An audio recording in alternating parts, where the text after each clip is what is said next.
I thought we'd have a quick chat today about websites, your business website, especially for local business owners.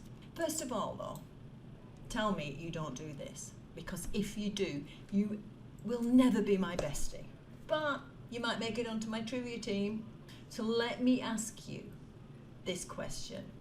The last time you had a few hours to spare, or a nice free evening where you could do just whatever you wanted, did you choose to go online and visit these kind of websites, such as the website of an accountant or a service provider, a lawyer, an engineer, a fridge repairer, a florist, just for a bit of light reading?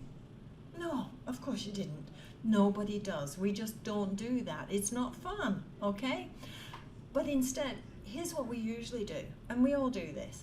We visit websites when we have a problem that needs solving.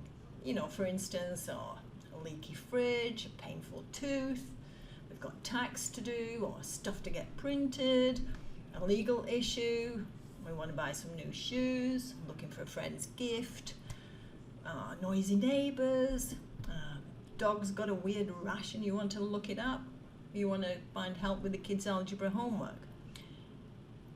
Those are just some examples, but we hop on a website basically to get an answer and to solve the problem that we currently have. So with that in mind, here's something that I want you to think about. Rather than your website just being a plethora of information that you hope your visitors will see, could you instead think of it more as an opportunity to really connect with your visitor? Up until a few years ago, business owners would all get a website built that resembled an online brochure. Me too. However, in the last couple of years especially, websites have become much more dynamic and powerful connection between your business and the outside world. So let's have a think about this. Here's a task I'd like you to try. When you've got a few minutes, I want you to just grab a notebook and think about answering these questions. Say you've got a potential visitor. Imagine it, a potential visitor's going to your website. Someone that you've never heard of, you've never met, and they've never heard of you, or they've never met you either. But ask yourself these questions. Why would this visitor be looking at your website? And what are they looking for? Just exactly what are they looking for? Remember, they're not going there for fun. They're looking for something specific. Then consider, what kind of experience do you want them to have on your website? Okay, in reality, visitors, they do want to know about your business, but more importantly, they want to know how, in just a few words, you're going to make their life easier and better. That's all. So if a visitor jumps onto your site, are they going to find this out easily and quickly?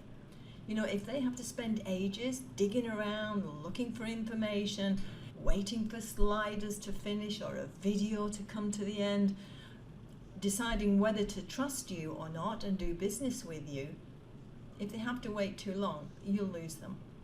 So here's another question. How is your business the best solution for whatever that visitor is looking for?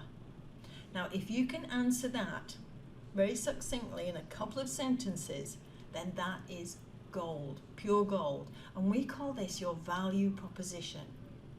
What you're trying to convey with your value proposition is, I know about your problems and this is how I care.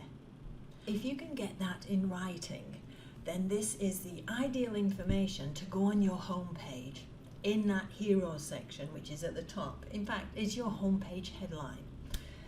When you literally have just seconds to communicate your value proposition with that prospect, then it's worth doing this exercise.